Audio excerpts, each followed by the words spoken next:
Welcome back to clean news Rajasthan. चलिए देखते हैं राजस्थान की 15 फटाफट बड़ी खबरों को। अंता विधानसभा सीट पर फिर होगा महामुकाबला। राजस्थान में अंता विधानसभा सीट पर उपचुनाव का ऐलान कर दिया गया है। चुनाव आयोग ने सोमवार को बिहार विधानसभा की 243 सीटों पर आम चुनाव और देश की 8 विधानसभा सीटों पर उपचुनाव का ऐलान किया है। यह पूरा चुनाव 2 फेज में पूरा किया जाएगा, जिसमें 6 नवंबर और 11 नवंबर मतदान का दिन चुना गया है। वहीं राजस्थान की अंता विधानसभा सीट पर मतदान दूसरे चरण यानी 11 नवंबर को कराया जाएगा। इसके साथ ही चुनाव आयोग ने बताया कि सभी सीटों पर चुनाव का रिजल्ट 14 नवंबर को घोषित किए जाएंगे। SMS ट्रॉमा सेंटर अग्निकांड, डॉक्टरों पर गिरी गाज, मृतकों के परिजनों को राहत। राजस्थान के सबसे बड़े सरकारी अस्पताल सवाई मानसिंह हॉस्पिटल के ट्रॉमा सेंटर में हुए अग्निकांड में प्रदेश सरकार ने मृतकों के परिजनों को मुआवजा देने का ऐलान किया है। प्रदेश सरकार की ओर से प्रत्येक मृतकों के परिजनों को 10 लाख रुपए देने की घोषणा की गई है। इधर सरकार ने जिम्मेदार अफसरों के खिलाफ फौरी तौर पर कार्रवाई शुरू कर दी है। अग्निकांड के 20 घंटे बाद सरकार ने 2 डॉक्टर को पद से हटा दिया है। सवाई मानसिंह अस्पताल के अधीक्षक डॉक्टर सुधीर भाटी और ट्रॉमा सेंटर के प्रभारी डॉक्टर अनुराग ढाकर को पद से हटाया गया है। जयपुर आरटीओ की सख्ती, 9000 ई रिक्शा और 10,000 ऑटो रिक्शा पर कार्रवाई शुरू। राजधानी जयपुर में बड़ी संख्या में पुरानी ई रिक्शा बिना फिटनेस के सड़कों पर दौड़ रहे हैं। जयपुर आरटीओ प्रथम राजेंद्र सिंह शेखावत ने ऐसे ई रिक्शा स्वामियों पर कार्रवाई शुरू कर दी है।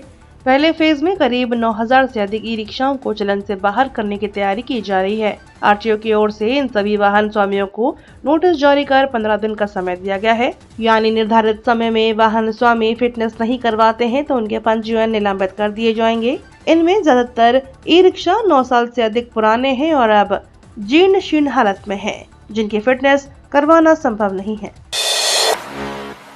मारवाड़ महोत्सव 2025 शुरू, हेरिटेज वॉक के साथ दिखी राजस्थानी संस्कृति की झलक।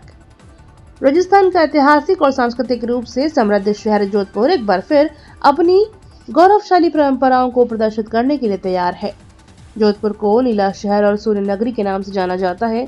जोधपुर में सोमवार को मारवाड़ महोत्सव 2025 का शानदार आगाज हुआ। महोत्सव के पहले दिन जोधपुर के प्रसिद्ध घंटाघर से एक भव्य हेरिटेज वॉक निकाली गई। इस वॉक में बीएसएफ के ऊंट दस्ते, स्कूली छात्र छात्राओं और स्थानीय लोगों के केसरिया साफा पहनाकर उत्साहपूर्वक हिस्सा लिया। हेरिटेज वॉक घंटाघर से शुरू होकर उम्मेद स्टेडियम तक पहुंची, जहां इसे समाप्त किया गया। इस दौरान सड़कों पर राजस्थानी संस्कृति की झलक देखने को मिली। अंता उपचुनाव की घोषणा, डोटासरा का जीत का दावा, कहा 2 साल के शासन में जनता त्रस्त। चुनाव आयोग ने सोमवार को राजस्थान की अंता विधानसभा सीट पर उपचुनाव की घोषणा कर दी है। अंता उपचुनाव की घोषणा के साथ राजस्थान की सियासत में तेज होने लगी है। राजस्थान प्रदेश कांग्रेस कमेटी के अध्यक्ष गोविंद सिंह डोटासरा ने अंता उपचुनाव में जीत का दावा किया है। डोटासरा ने सोमवार को कांग्रेस के प्रदेश कार्यालय के पत्रकारों से बातचीत में कहा कि राजस्थान में 2 साल के शासन में जनता त्रस्त हो चुकी है और पूर्ववर्ती कांग्रेस सरकार के कामों को याद कर रही है। अंता विधानसभा सीट पर हम जनता के बीच भाजपा सरकार की नाकामियों को लेकर जाएंगे और बड़े अंतर से चुनाव जीतेंगे। अग्निकांड के बाद सीएम का दिल्ली दौरा स्थगित, बोले भविष्य में ऐसी कोई त्रासदी दोबारा न हो।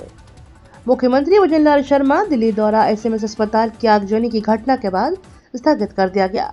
मुख्यमंत्री की दिल्ली में कई केंद्रीय मंत्रियों से मुलाकातें और बैठकें तय थी, लेकिन उन्होंने घटना की गंभीरता को देखते हुए पूरा दौरा रद्द कर दिया। उन्होंने घायलों को बेहतर इलाज के आदेश दिए, साथ ही उन्होंने पूरे प्रकरण की जांच के आदेश भी दिए हैं। मुख्यमंत्री वजनलाल शर्मा ने कहा कि सरकार इस पूरी घटना की हर पहलू से जांच कराएगी, ताकि भविष्य में ऐसी कोई त्रासदी दोबारा न हो। सैनिक स्कूल चित्तौड़गढ़ ने 50 साल बाद रचा इतिहास, नेहरू कप हॉकी टूर्नामेंट में पहुंची टीम। सैनिक स्कूल चित्तौड़गढ़ के इतिहास में एक नया स्वर्णिम अध्याय जुड़ गया है। विद्यालय की अंडर 14 हॉकी टीम ने 50 साल बाद प्रतिष्ठित नेहरू कप हॉकी टूर्नामेंट के लिए क्वालिफाई किया है। जून माह में आयोजित प्रतियोगिता में स्कूल की टीम में पंजाब पब्लिक स्कूल नाभा को 4-0 से हराकर यह सफलता प्राप्त की थी। इस जीत के बाद टीम ने 42वें नेहरू कप में स्थान सुनिश्चित किया है। प्राचार्य कर्नल अनिल देव सिंह जसरोटिया और उप प्राचार्य लेफ्टिनेंट कर्नल पारुल श्रीवास्तव के निर्देशन में टीम आगामी 8 से 20 अक्टूबर तक नई दिल्ली में आयोजित 22वें नेहरू कप हॉकी टूर्नामेंट में भाग लेगी। इस प्रतियोगिता में देश के चुनिंदा विद्यालयों की टीमें ही शामिल होती है। सचिन पायलट पहुंचे बीकानेर, डूडी के साथ बिताए समय को किया याद, एसएमएस हादसे पर कही यह बात। कांग्रेस के वरिष्ठ नेता सचिन पायलट सोमवार को बीकानेर पहुंचे और पूर्व नेता प्रतिपक्ष रामेश्वर डूडी के निधन पर उन्हें श्रद्धांजलि देने उनके निवास गए। इस दौरान पायलट ने डूडी की पत्नी, नोखा विधायक सुशीला डूडी और उनके परिवारों से मुलाकात की और उनके परिजनों से मुलाकात की और सांत्वना दी। इस दौरान सचिन पायलट ने भावुक होते हुए कहा कि डूडी के साथ उनके काफी अच्छी यादें जुड़ी हैं, क्योंकि जब वे प्रदेश अध्यक्ष थे तब रामेश्वर डूडी नेता प्रतिपक्ष बने थे। प्रदेश में कांग्रेस को मजबूत करने का काम उन दोनों ने मिलकर किया था। इसी के परिणाम स्वरूप फिर से प्रदेश में कांग्रेस की सरकार आई। उन्होंने कहा कि डूडी हमेशा किसान, वंचित, शोषित और पीड़ित की बात करते थे। उनकी कमी से एक खालीपन आ गया है। डीजीपी से मिला कांग्रेस का प्रतिनिधिमंडल, आरएसएस कार्यकर्ताओं की गिरफ्तारी की मांग। राजस्थान विश्वविद्यालय में राष्ट्रीय स्वयंसेवक संघ के कार्यक्रम में कथित तोड़फोड़ के मामले में गिरफ्तार जेल भेजे गए एनएसयूआई प्रदेश अध्यक्ष विनोद जाखड़ के मामले को लेकर कांग्रेस का एक प्रतिनिधिमंडल पीसीसी अध्यक्ष गोविंद सिंह डोटासरा और नेता प्रतिपक्ष टीकाराम जूली के नेतृत्व में सोमवार को पुलिस महानिदेशक राजीव शर्मा के खिलाफ कार्रवाई की मांग की। साथ ही एनएसयूआई कार्यकर्ताओं पर गंभीर धाराओं में दर्ज किए गए मुकदमों पर भी सवाल खड़े किए। डीजीपी राजीव शर्मा ने इस पूरे प्रकरण को जांच करवाने का आश्वासन दिया है। त्योहारी सीजन में अब नहीं लेट होंगी स्पेशल ट्रेनें, डीआरएम को मिली जिम्मेदारी। त्योहारी सीजन में यात्रियों की सुविधा को देखते हुए रेलवे ने स्पेशल ट्रेनों के संचालन पर सख्त निगरानी शुरू कर दी है। रेलवे बोर्ड ने सभी मंडल रेल प्रबंधकों को निर्देश दिए हैं कि विशेष ट्रेनें समय पर चले और किसी भी हालत में लेट न हो। अब हर दिन इनकी रियल टाइम मॉनिटरिंग होगी और हर स्तर पर जवाबदेही तय की जाएगी।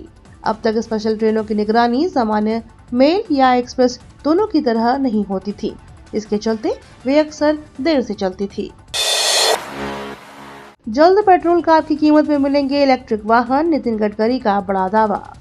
केंद्रीय सड़क परिवहन मंत्री नितिन गडकरी ने कहा कि अगले 4 से 6 महीनों में इलेक्ट्रिक वाहनों की कीमतें पेट्रोल कारों के बराबर हो जाएंगी। 20वीं फिक्की के उच्च शिक्षा शिखर सम्मेलन 2025 में उन्होंने बताया, भारत की स्वच्छ परिवहन यात्रा में ऐतिहासिक साबित होगा। गडकरी ने कहा कि भारत हर साल ईंधन आयात कर 22 लाख करोड़ रुपए खर्च करता है तथा इलेक्ट्रिक वाहनों से इस बोझ को कम करने के लिए साथ पर्यावरण को भी बड़ा लाभ मिलेगा। कफ सिरप से मौतों का मामला, पूर्व चिकित्सा मंत्री रघुराम बोले, मुफ्त दवा के नाम पर जहरीली सिरप बेच रही सरकार। कांग्रेस के संगठन सृजन अभियान के तहत सोमवार को निजी होटल में आयोजित प्रेस वार्ता के दौरान पूर्व चिकित्सा मंत्री डॉक्टर रघु शर्मा ने प्रदेश सरकार पर तीखा प्रहार किया। डॉक्टर शर्मा ने कहा कि चिकित्सा और शिक्षा जैसे विषयों पर राजनीति नहीं होनी चाहिए, लेकिन दुर्भाग्य से पिछले 2 वर्षों में इस सरकार ने दोनों ही क्षेत्रों में जड़ें हिला दी हैं। जब कांग्रेस की सरकारें थी तब राजस्थान चिकित्सा सेवाओं में देश का नंबर 1 राज्य था। हमारा राजस्थान मॉडल देश ही नहीं अंतर्राष्ट्रीय स्तर पर भी सराहा गया था। उन्होंने कहा कि कांग्रेस सरकार निःशुल्क दवा, निःशुल्क जांच, 25 लाख रुपए तक का मुफ्त इलाज, मेडिकल कॉलेजों की स्थापना जैसे ऐतिहासिक कदम उठाए, लेकिन वर्तमान सरकार ने आते ही 25 लाख रुपए का बीमा कवरेज खत्म कर दिया। तूफानी बारिश ने किसानों की मेहनत पर फेरा पानी, खेत लबालब। जिले के कई इलाकों में रविवार शाम से शुरू हुई बारिश का दौर सोमवार को भी जारी रहा। इस दौरान तेज अंधड़ के साथ जमकर बारिश हुई। बरसात से खेतों में खड़ी मूंग, नरमा, ग्वार और मोठ की फसलों को भारी नुकसान हुआ है। कई जगह खेतों में पानी भर जाने से मूंग की कटाई हुई, फसलें पानी में तैरती नजर आईं, जिन्हें निकालने में किसानों को काफी मशक्कत करनी पड़ी। वहीं शहरी क्षेत्रों में मुख्य मार्गों और गलियारों में पानी भरने की आमजन और वाहन चालकों को खासी परेशानी झेलनी पड़ी। जनता के पैसों से उड़ा रहे मौज। पंचायत समिति कार्यालय में 12 कर्मचारी मिले गैर हाजिर, कारण बताओ नोटिस जारी। नांगल राज्यवतान उपखंड मुख्यालय के राजपुरिया रोड स्थित पंचायत समिति कार्यालयों का सोमवार को उपखंड अधिकारियों ने औचक निरीक्षण किया। निरीक्षण के दौरान विकास अधिकारी सहित 1 दर्जन कर्मचारी उपस्थित रहेंगे। नोटिस जारी किए गए हैं। उपखंड अधिकारी यशवंत मीणा ने कहा कि दोपहर करीब कार्यालय में कार्यरत 25 कर्मचारियों में से विकास अधिकारी सहित 12 कर्मचारी अनुपस्थित मिले। इसमें 12 नियमित कर्मचारियों में से 6 कर्मचारी अनुपस्थित रहे। वहीं 13 कर्मचारियों में से 6 कर्मचारी अनुपस्थित मिले। दिवाली पर राजस्थान में बढ़ेगी शराब की तस्करी। दिवाली का त्योहार नजदीक आने के साथ ही राजस्थान में शराब तस्करी भी बढ़ जाएगी। हरियाणा पंजाब निर्मित शराब का जखीरा गुजरात पहुंचाने के लिए शराब तस्कर अभी से सक्रिय हो चुके हैं। पाली से होकर गुजरने वाला 4 लेन और गांव से होकर जाने वाला रेल तस्करों की पसंद है। पाली में अवैध शराब तो नहीं बनती है, लेकिन हरियाणा पंजाब से शराब कई रास्तों से गुजरकर गुजरात भेजी जाती है। वही तस्करी बढ़ने की आशंका को देखते हुए पुलिस भी सक्रिय हो चुकी है। ये तो थी राजस्थान की बड़ी खबरें। रोजाना सबसे पहले अपडेट पाने के लिए क्लीन न्यूज राजस्थान को अभी सब्सक्राइब करें।